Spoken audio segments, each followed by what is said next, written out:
Chhattisgarh current affairs के नए अंक में आपका हार्दिक स्वागत है। आज के छोटे लेक्चर में हम चर्चा करेंगे 26 फरवरी से 4 मार्च 2022 के बीच में जितने भी महत्वपूर्ण घटनाएं हुई हैं छत्तीसगढ़ में और जो हमें एग्जामिनेशन पॉइंट ऑफ व्यू से इंपॉर्टेंट है उस पर हम विस्तृत रूप से चर्चा करेंगे। तो आइए शुरुआत करते हैं खेल से।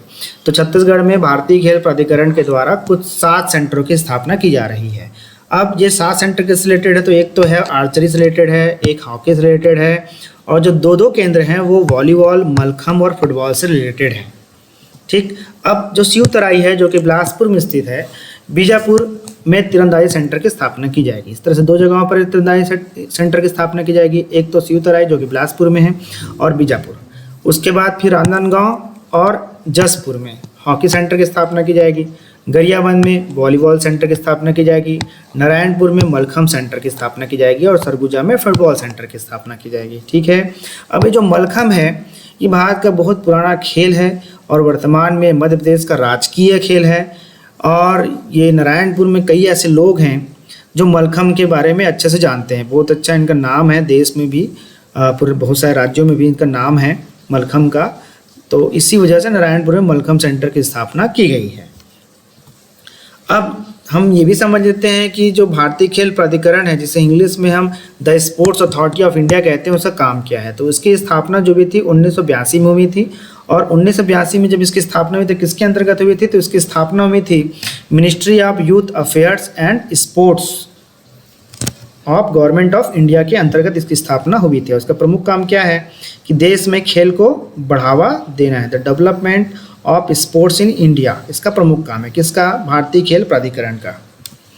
अब जो दूसरा करंट अफेयर जुड़ा हुआ है स्वच्छ भारत अभियान से जुड़ा हुआ है, तो इसके तहत हमारी जो राजधानी रायपुर है, तो राजधानी रायपुर में 3 मार्च 2022 को social enterprises for garbage free city पर नेशनल कॉन्क्लेव का क्या किया गया, उद्घाटन किया गया सरकार के द्वारा। और इसमें कितने राज्यों ने भाग लिया, 20 राज्यों के प्रतिनिधियों ने भाग लिया। और एक इसके तहत संचालित हुआ, तो ये हुआ भारत सरकार के आवास एवं नगरीय मामलों के मंत्रालय के द्वारा ये संचालित किया गया। कहाँ किया गया, तो राजधानी रायपुर में किया गया। कब किया गया, तो मैंने पहले ही बताया 3 मार्च को किया गया। ठीक है, अब इसका मूल मंत्र इसका यहाँ पे कराने का रीज़न क्या था, हमको अच्छे से पता है कि छत्तीसगढ़ को 3 बार देश का सबसे स्वच्छतम प्रदेश का क्या मिल चुका है भाई, अवार्ड मिल चुका है। तो इन लोग जिन प्रतिनिधियों ने यहाँ भाग लिया था कॉन्क्लेव में, उनका वो जानना चाहते थे कि क्या रीज़न है कि जिसकी वजह से छत्तीसगढ़ को 3 बार देश का सबसे स्वच्छतम राज्य का दर्जा प्राप्त हुआ है। तो इस कॉन्क्लेव में बताया गया कि छत्तीसगढ़ में सिंगल यूज प्लास्टिक पर बैन कर दिया गया है और इसके अलावा 6R पर जोर दिया जा रहा है। अब 6R क्या है, तो भाई देखते हैं। रीथिंक मतलब अगर आप प्लास्टिक का यूज़ कर रहे हो, कोई कचरे का यूज़ कर रहे हो, सबसे पहले सोचो कि इसका यूज़ करना चाहिए कि नहीं करना चाहिए, या इसकी कोई वैकल्पिक व्यवस्था हो सकती है क्या। फिर रीयूज, ऐसा सामान जिसको हम फिर से यूज़ कर सकते हो उसे फिर से यूज़ करें। रिसाइकल, जिसका यूज़ नहीं कर सकते तो उसे रिसाइकल करके फिर से यूज़ करें। रिपेयर कर लें अगर वो बन सकता है तो। रिड्यूस कर दें मतलब उसकी मात्रा को घटा दें, और या रिफ्यूज कर दें मतलब प्रयोग करने से हम क्या कर दें, मना कर दें। तो इस आधार पर क्या किया गया, छत्तीसगढ़ में जो अपशिष्ट निपटान की प्रणाली है उसे बढ़ावा दिया गया। इसके अलावा क्या किया गया, बस्तियों में सामुदायिक और सार्वजनिक शौचालय बनाए गए और इसके अलावा मानव मल प्रबंधन के लिए स्लश ट्रीटमेंट प्लांट की स्थापना की गई। ठीक, और यहाँ पर क्या किया जाता है, जो सीवर का जो पानी है उसको ट्रीटमेंट किया जाता है, उसको साफ किया जाता है। इसके अलावा जो 10,000 से अधिक जो स्वच्छता दीदी हैं क्या करते हैं, घरों में जाती है और लोगों को जागरूक करती है स्वच्छता के लिए। फिर इसके अलावा क्या होता है, यहाँ पे जो प्रोसेसिंग प्लांट है उसमें क्या करते हैं कि डोर टू डोर कलेक्शन किया जाता है किसका, सूखा और गीले कचरे का, और उसे गाड़ियों के माध्यम से प्रोसेसिंग प्लांट में ले जाया जाता है और वहाँ पे उसका 100% क्या किया जाता है, प्रोसेस करने का प्रयास किया जाता है। तो इस तरह से छत्तीसगढ़ को किसका दर्जा मिला, 3 बार देश का सबसे स्वच्छतम राज्य का दर्जा या अवार्ड मिल चुका है। और हमें पता है इसमें टॉप में कौन सा है, हमारा अंबिकापुर। अब जो दूसरा करंट अफेयर्स है वो भी उसी क्षेत्र से जुड़ा हुआ है, मतलब उत्तर छत्तीसगढ़ से जुड़ा हुआ है। जो प्रदेश का जो 7वां डाक संभाग है कहाँ खुला है, सरगुजा में खुला है। ठीक है, अब इसके अंतर्गत कौन कौन से जिले शामिल हैं, तो सरगुजा, सूरजपुर, कोरिया और बलरामपुर रामानुजनगंज जिले शामिल हैं। अब जो नया करंट अफेयर्स है वो जुड़ा हुआ है हमारा किससे, मक्के से जुड़ा हुआ है। तो मक्के का जो रकबा है वो लगातार छत्तीसगढ़ में बढ़ रहा है और पिछले 3 सालों में 10 गुना से अधिक बढ़ गया। अब इसकी क्या कारण है, इसके बहुत सबसे इंपॉर्टेंट कारण तो यह है कि सरकार ने इसे घोषणा कर दी कि समर्थन मूल्य पर धान की खरीदी करेगा, इस वजह मक्के की खरीदी करेगा, इस वजह से भी क्या हो गया, इसका उत्पादन बढ़ गया है। ठीक है, और अभी वर्तमान में जो इसका रकबा है वो कितना है, 13,000 हेक्टेयर से बढ़कर 1,46,000 हेक्टेयर हो गया है। मतलब 10 गुना से अधिक क्या हो चुकी है, वृद्धि हो चुकी है किसके उत्पादन में, मक्का को लगाने के प्रक्रिया में। ठीक है, और सबसे अधिक मक्का कहाँ होता है, सबसे अधिक मक्का होता है कोंडागांव जिले में। कितना होता है भाई, 45,880 हेक्टेयर क्षेत्र में मक्के की खेती की जा रही है। ठीक है, किसकी खेती की जा रही है, मक्के की खेती की जा रही है।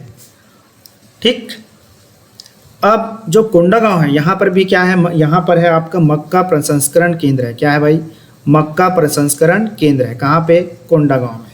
ठीक, कोंडागांव कहाँ है, बस्तर संभाग में स्थित है।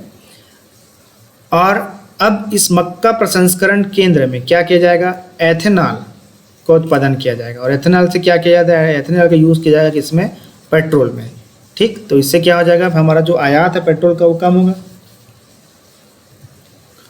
अब मक्का के बारे में और कुछ जान लेते हैं। तो मक्का जो है मोटे अनाज के अंतर्गत आता है। किसके अंतर्गत आती है दोस्तों, मोटे अनाज के अंतर्गत आता है। और इसके लिए आपको कैसी मिट्टी चाहिए, इसके लिए आपको चाहिए बलुई मिट्टी चाहिए और दोमट मिट्टी चाहिए। ठीक है, जो कि देखा जाए तो बस्तर संभाग में बहुत आयातें प्राप्त होता है और ये कहीं भी उत्पादित किया जा सकता है, चाहे वो मैदानी भाग हो, 2700 मीटर ऊंचाई वाले पहाड़ी क्षेत्र हो, वहाँ पर मक्का का उत्पादन किया जा सकता है। मक्का का सबसे अधिक उत्पादन अगर देश के हिसाब से देखा जाए तो कहाँ होता है, राजस्थान में होता है। ठीक है, और सर्वाधिक उत्पादन कर्नाटक में होता है और सबसे अधिक क्षेत्रफल कहाँ पर है, राजस्थान में। जो मक्का है इसे किसने कौन लेके आए थे, मक्के को लेके आए थे पुर्तगाली अपने साथ लेके आए थे। कौन आए थे दोस्तों, पुर्तगाली अपने साथ लेके आए थे। और जो मक्का का जो मूल स्थान है वो कहाँ है, अमेजॉन के जंगलों में है। ठीक,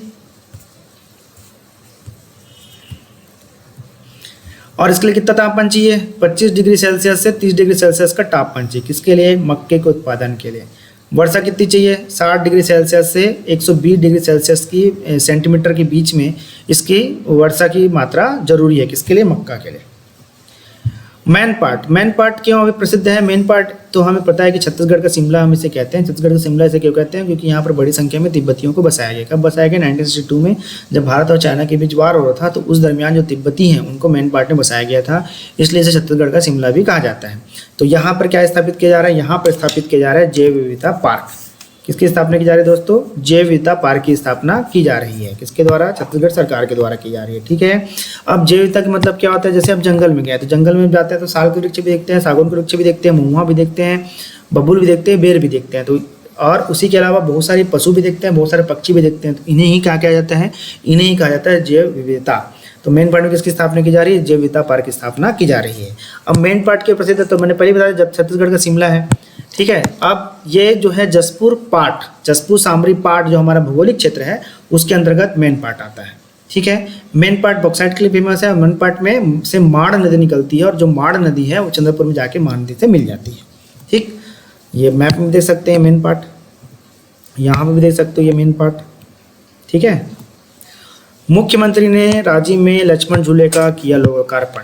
अब राजिम कहाँ है, राजिम जो है गरियाबंद जिले में नगर पंचायत है राजिम जो है, और ये आप देख भी सकते हैं मैप में। अब राजिम क्यों फेमस है, राजिम फेमस है राजूलोचन मंदिर के लिए। अब राजूलोचन मंदिर क्यों फेमस है, क्योंकि ये बहुत पुराना ऐतिहासिक मंदिर है छत्तीसगढ़ का और इसकी स्थापना करवाई थी किसने, नल वंश के विलासतुंग ने इसकी स्थापना करवाई थी। इस बात की पुष्टि कहाँ से होती है, इस बात की पुष्टि राजिम अभिलेख से होती है कि इसकी जो स्थापना है, राजूलोचन मंदिर की जो स्थापना है विलासतुंग ने कराया था और वो नल वंश का शासक था। बाद में इसका जीर्णोद्धार किसने कराया, इसका जीर्णोद्धार कराया था जगपाल, जो कि पृथ्वीराज द्वितीय जो कलचुरी शासक था उसका सामंत था। कौन, जगपाल। तो उसने इसका क्या कराया था, जीर्णोद्धार कराया था, रिनोवेशन कराया था।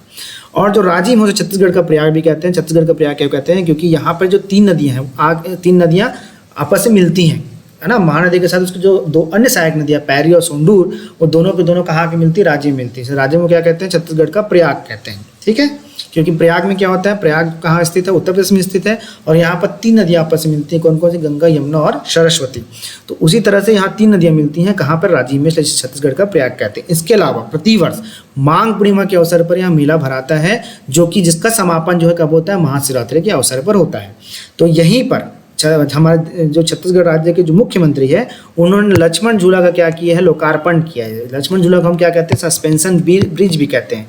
और लक्ष्मण झूला को जो कॉन्सेप्ट है कहाँ से है, ये कॉन्सेप्ट है ऋषिकेश से। और ऋषिकेश कहाँ पर, हरिद्वार में है। और हरिद्वार कहाँ पर, उत्तराखंड राज्य में स्थित है। ठीक, अब इसकी वजह से क्या होगा, इसकी वजह से लोग आसानी से राजीव लोचन मंदिर से कहाँ जा पाएंगे, राजीव लोचन मंदिर से आसानी से लोग लोमस ऋषि आश्रम तक जा पाएंगे। लोमस ऋषि आश्रम से राजीव लोचन मंदिर तक आसानी से जा सकेंगे। इसके अलावा यहाँ कुलेश्वर महादेव मंदिर स्थित है, जिसकी स्थापना सीता ने की थी। तो अब वहाँ तक जो श्रद्धालु है वो किसी भी मौसम में जा सकते हैं। अभी बरसात के मौसम में यहाँ पे जाना मुश्किलों से भरा होता है। कहाँ पे, कुलेश्वर महादेव मंदिर में। ठीक, लेकिन अब श्रद्धालु जो है किसी भी मौसम में जा सकते हैं। अब इसके अलावा डीएनबी का कोर्स हमने इससे पहले वाले वीडियो लेक्चर में देखा था कि छत्तीसगढ़ का जो दुर्ग जिला अस्पताल है वहाँ पे डीएनबी का कोर्स प्रारंभ हुआ था। अब जो डीएनबी का जो कोर्स है, इसके अलावा छत्तीसगढ़ के 3 और जिला अस्पताल में प्रारंभ हो गया। एक कहाँ हुआ, रायपुर में, उसके बाद कांकेर में और सूरजपुर में। तो 3 जगह डीएनबी का कोर्स प्रारंभ हो गया है। और ये MBBS करने के बाद किया जाता है। 2 वर्ष का PG कोर्स होता है। ये MD और MS के समकक्ष होता है। ठीक है, और इसका संचालन कौन करता है, इसका संचालन करता है नेशनल बोर्ड ऑफ एग्जामिनेशन, जो कि कहाँ स्थित है, न्यू दिल्ली में स्थित है। और किसके अंतर्गत एक ऑटोनोमस बॉडी है, ये ऑटोनोमस बॉडी है ministry of health and family welfare, government of India के अंतर्गत एक ऑटोनोमस बॉडी है। ठीक है, छत्तीसगढ़ का संस्कृति विभाग ने किसके साथ MOU किया है, तो इसका आंसर है ICCR। क्या है दोस्तों, इसका आंसर है ICCR। ठीक, तो इसके फुल फॉर्म क्या है, इसका फुल फॉर्म है Indian council for cultural relation या भारतीय सांस्कृतिक संबंध परिषद। और इसका मुख्य काम क्या है, इसका मुख्य काम है भारत की संस्कृति को विदेशों तक लेके जाना, विदेशों के लोगों को भारतीय संस्कृति से परिचित कराना, भारतीय संस्कृति का प्रचार प्रसार कहाँ करना, विदेशों में करना। तो अब इसके साथ अगर MOU किया छत्तीसगढ़ सरकार ने, छत्तीसगढ़ सरकार का जो सांस्कृतिक विभाग है, तो उसकी वजह से क्या होगा, छत्तीसगढ़ के जो सांस्कृतिक कलाकार हैं वो भी अपनी प्रतिभा को कहाँ प्रदर्शित कर सकते हैं, विदेशों में अपनी प्रतिभा का जो है प्रदर्शन कर सकते हैं। किसके माध्यम से, ICCR के माध्यम से। और इसका गठन कब किया गया था, इसका गठन किया गया था 1950 में। और इसका मुख्यालय कहाँ है, आज़ाद भवन नई दिल्ली में इसका मुख्यालय है। ठीक, और जो ICCR है वो भारत सरकार के अंतर्गत एक स्वतंत्र संगठन है। ठीक, और संस्कृति मंत्रालय के अंतर्गत ये आता है। छत्तीसगढ़ में कृषि के लिए अब गौमूत्र का उपयोग होगा। इसका क्या यूज़ हो सकता है, इसका यूज़ हो सकता है कीटनाशक के लिए। हमको अच्छे से पता है कि छत्तीसगढ़ में गोधन योजना चल रही है। और इस योजना का मुख्य उद्देश्य क्या है कि गोबर का कलेक्शन करना, और गोबर का कलेक्शन करके गौठानों के माध्यम से वर्मी कंपोस्ट का निर्माण करना। अब वर्मी कंपोस्ट क्यों महत्वपूर्ण होता है, क्योंकि वर्मी कंपोस्ट का यूज़ करते हैं खेतों में। और इसकी वजह से 2-3 बेनिफिट है। पहला बेनिफिट तो ये है कि इससे पर्यावरण का नुकसान कम से कम होता है। दूसरा ये है कि इसकी वजह से जो खाद्य श्रृंखला में जो कीटनाशक पदार्थ जाते हैं वो खत्म हो जाते हैं। और तीसरा सबसे महत्वपूर्ण चीज़ ये है कि इससे गाय की वैल्यू बढ़ती है, लोगों को गाय पालन के लिए प्रोत्साहन मिलता है। तो इस तरह से इसके माध्यम से 3 लक्ष्य जो है प्राप्त किए गए हैं। और अब जो है गौमूत्र का भी इस्तेमाल किसके लिए किया जाएगा, कीटनाशक का इस्तेमाल किया जाएगा। तो इसके लिए मुख्य सचिव की अध्यक्षता में कमेटी का निर्माण किया गया है छत्तीसगढ़ सरकार के द्वारा, हमारे माननीय मुख्यमंत्री श्री भूपेश बघेल के द्वारा। तो आज के वीडियो लेक्चर में इतना ही। अगले वीडियो लेक्चर में हम एक नए टॉपिक पर चर्चा करेंगे। तब तक के लिए धन्यवाद।